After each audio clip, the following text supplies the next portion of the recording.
Yeah, John Kaleo, Assistant National Combine Director, and then also position coach for quarterbacks, defensive backs, wide receivers, and tight ends for the regional combines. Yeah, so I tell them all outside of their measurables, which they can't control. I tell them what I'm looking for is for accuracy. I'm also looking for the strength in their football. I'm also looking for their footwork to see if they have proper footwork. They're getting to their launch points. If they're getting to their launch points, meaning the top end of their drops on 3-step, 5-step, and 7-step drops, then I'm looking how accurate they are. Are they able to anticipate the strike point, staying a yard ahead of the receiver, anticipate when that receiver's coming out of the break, and then also that entails to where their elbow position is, where their release point is consistently at, and we have a series of tests that the receivers are running to help evaluate the quarterbacks. For example, the 10-yard speed cutout is a difficult pass to throw because it's all a timing. It's a little bit longer than your 3-step drop, so requires a special drop that's only used on the 10-yard speed cutout, and that's a quick 5.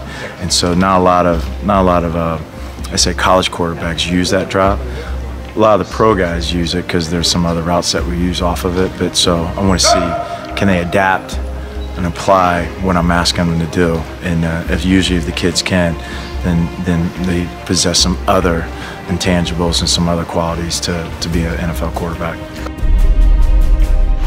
Yeah, definitely with the draft eligible players, the one thing that's noticeably different is the talent.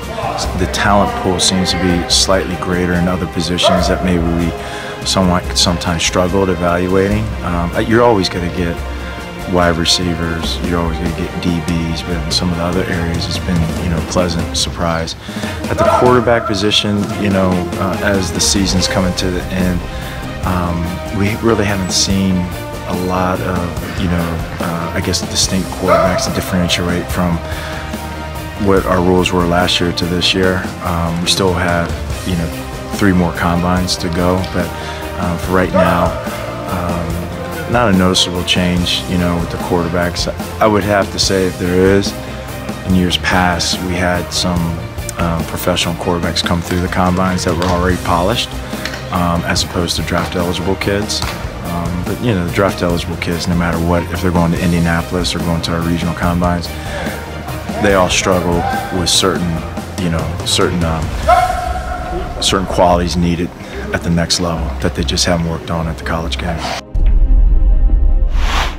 Yeah, I think the cornerback position, there's a need for it at the NFL because it's become a pass-happy league. The pass is really setting up the run now. And I just think that there's a lot of quality kids that don't necessarily play Division I football, that play at the smaller schools, that can definitely cover a guy man-to-man. And maybe they were awkward as a 5'10", 6-foot kid coming out of high school, but has developed their muscles, and now in their early 20s has that strength and that coordination to be able to compete and get paid for their athletic ability that they have. So I think that's maybe somewhat easier to maybe recruit or evaluate or give a smaller school athlete a chance at that position. Yeah, I mean we definitely we've definitely in Miami and Houston and Denver, we've definitely seen some potential draft guys. It just, again, as it just depends on where the need is during that draft for that particular NFL team. But definitely I think the last 4 years, this is our 5th year, we've always had a guy or 2 drafted, and I think that'll still be the case this year. Someone through the regional combine will definitely get drafted probably in the later rounds.